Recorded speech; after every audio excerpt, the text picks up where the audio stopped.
Okay folks, Lou here, and I haven't recorded a screencast in 5 or 6 weeks, so I'll start with a brief one about dice mechanics, probability, and superstition. And what I want to tell you is you need to get a grip on reality if you're a game designer. How many times do you hear someone say, "I'm a bad dice roller," or occasionally, "I'm a good dice roller"? Well, this is pure crap, of course. Probability governs dice rolling. Personal characteristics have nothing to do with it. Now, it's true that most people don't understand probability, and I have some screencasts for that.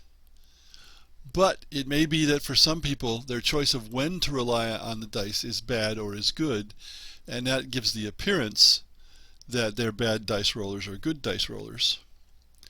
Take Dungeons and Dragons for an example, or other similar role-playing games.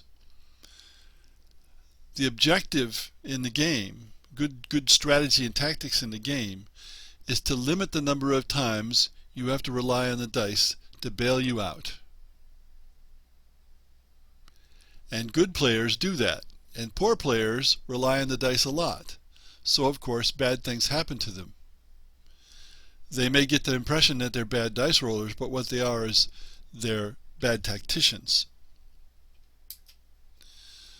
There's no such thing as a bad dice roller or a good dice roller, unless perhaps you have the very rare person who can control the roll of the dice in some situations. Now, if you don't know that there's no such thing as a bad dice roller or a good dice roller, then you probably shouldn't be a game designer, because you won't have a clue about probability. Now, if you want to play games that way, more power to you, but you have to understand simple probability to design games. This doesn't stop you from having fun when you play. It doesn't prevent me from casting spells to help someone else roll well. Popocatépetl, Ixtaxihuatl. It doesn't stop me from advising people to change hands when the rolls aren't going their way. And of course, superstition is common in general, but we all know that we should know, and I'll occasionally say it's all bullshit. So get a grip on reality. Dice are dice, unless they're weighted unfairly, of course, or unless you have a 20-sided die with 2 20s and no 1s. Yeah, I've got one of those.